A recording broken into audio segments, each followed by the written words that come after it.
Alright, her body lay on the ground in front of me, blood trickling from her wound and onto the floor.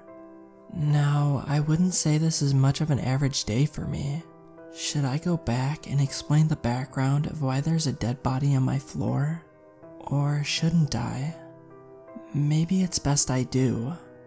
Our town has always been quiet, not in the aspect of no drama, as that would be constantly gossiped about, even happening quite often near me. The kind of quiet I mean is crime. There were no thieves, no deaths, no murders, not even speeding on the highways. Our town has always been this way.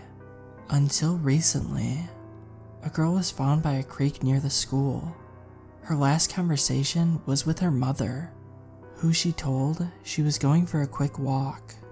She would never return from that walk, prompting her mother to contact the police, who followed the bread trail of her usual walking path, only to find her off the trail next to the creek, reaching inside the water as if there was something to save her from whatever killed her. My theory is that some kind of wild animal had gotten to her. After all, I did just explain that our town was quiet, right? However, the wounds were abnormal, which should prompt an investigation from the police, right? No. Her case was withheld from the press. Any papers that did already have the news on it were confiscated from stores. Only those who bought them were able to keep them. However, her mother also vanished, her house lying vacant for some time actually. I'm getting a bit off topic. This was the first incident of which people didn't think too much of. People held a memorial, and her funeral was also held. Things seemed to return to normal after that. The only change being the curfew was changed to an earlier time, which we all were expecting since she was out past curfew at the time of her death. The nights following her death were quiet, so much so that it bothered me. I didn't know her too much, but I had seen her at our school often, so it hurt to hear of her painful demise, the details of which I was never able to learn. Knock, knock. People would hear on their doors at night, a girl's voice echoing from outside their door. Those who opened their doors would be met with, "Ah, you got me. Nobody knows what, because they died." Please note how calm I am, despite the obvious mentioning of death, which should bother me. The next few deaths were in the homes of the people who opened the door to the girl's voice. Reports from witnesses seem to mention that the girl's voice sounds a lot like the girl who was killed nights ago. When the knocking finally reached my house, I did not open the door, especially since I was home alone, my parents on a trip, constantly calling me after learning of the deaths around town. The deaths were not disclosed to the public, but one piece of information slipped through. The bodies were drained of their blood, making them look like raisins. Delicious. For the following days, I would sit in my room and just message my friends and play games.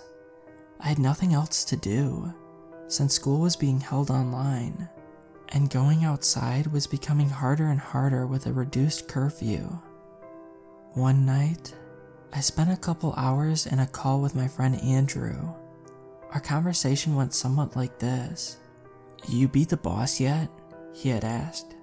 "Nope, almost there I believe," I said, stretching my back and listening for a cracking noise. "Well, after you do, there's someone I want you to meet. I'm sure you'll like her." I could already tell Andrew was smiling. "Alright, does she live around here?"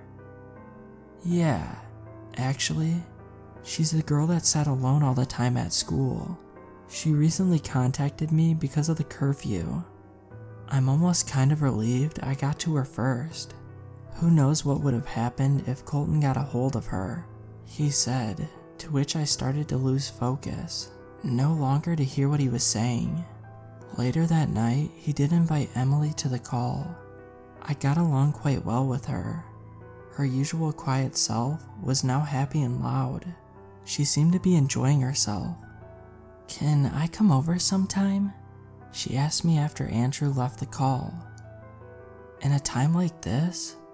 No way, you'll get hurt," I said, wanting to avoid any kind of physical interaction. She didn't take that well. "Why not? I'll be careful," she said, hanging up and not messaging me for a couple of days. Screams, loud screaming coming from my neighbor's house, something tearing, a ripping noise, something making a sprinkler noise. The screams ceased. My neighbors ceased. It was the 10th day of this quarantine. The town was slowly going dark. No one exited their homes. Parents no longer returned calls, and Andrew stopped replying to my messages. I felt strange. I never quite felt lonely, as I was always a loner type of kid. I just liked to be alone. Apparently, that's what would save me from what was really happening outside. I contacted some adults from the school, but they just told me everything was fine, and soon we'd be all out of this quarantine. Soon, they too stopped picking up the phone, and so I was left alone with my games. Days would pass, and as so, people would too. Wait, people were passing by my house. I looked through the window and watched one of my teachers sluggishly walk past, looking around slowly. My phone began ringing. Emily. "Hey," she yelled into her phone, almost sending my ears off of my body. "You're alright? Are you seeing the people outside?" I asked, turning to close the curtain behind me. "Of course, I think everything is fine." Something wasn't right. I should have known from the moment she called.